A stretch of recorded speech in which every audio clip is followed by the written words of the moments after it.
তাদের রুহের মাগফিরাত কামনা করছি যারা এই জুলাই বিপ্লবে নিজের জীবন দিয়ে এই ফ্যাসিস্টকে বিদায় করেছে। ভাইয়েরা আমার, তাদের আশু রোগ মুক্তি কামনা করছি যারা এই ফ্যাসিস্ট সরকারকে তাড়াতে গিয়ে আহত হয়ে এখনো অসুস্থ আছেন।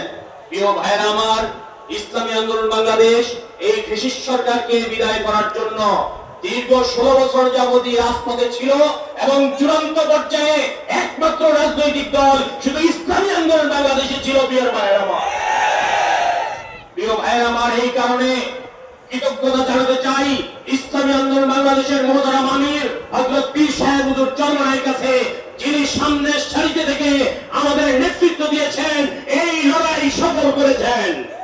প্রিয় ভাইয়েরা আমার, বিশেষ কৃতজ্ঞতা জানাতে চাই ইসলামী আন্দোলন বাংলাদেশের সিনিয়র নায়েবে আমির হযরত মুফতি সাহেব হুজুরের কাছে, কারণ যিনি রাজপথে থেকে 4 তারিখে যেই বীরত্বের পরিচয় দিয়েছেন, বাংলার এই আধুনিক ইতিহাসে এমন আর পাওয়া যায় না। প্রিয় ভাইয়েরা আমার, আমি আপনাদের কাছে একটি আরজ করতে চাই, ওলামায়ে কেরাম বক্তব্য দিলে সুতরাং ইসলামী আন্দোলন বাংলাদেশের সকল কর্মী, সহযোগী সংগঠনের সকল নেতা, সকল কর্মী সবার কাছে একটি আহ্বান রাখতে চাই।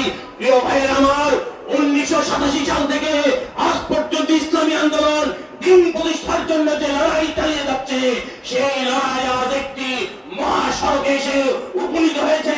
এই ট্রেনকে যদি গন্তব্যে নিতে চাই, আমাদের সবাইকে একযোগে এক হয়ে কাজ করতে হবে, এর কোনো বিকল্প নাই। প্রিয় ভাইয়েরা আমার, মনে রাখতে হবে 47-এ পারি নাই, 71-এ পারি নাই, 91-এ পারি নাই, 24-কে ব্যর্থ হতে দেওয়া যাবে না। প্রিয় ভাইয়েরা আমার, তাই আসুন শপথ গ্রহণ করি, ইসলাম ছাড়া অন্য কোন মতাদর্শ মানি না, মানি না, মানি না।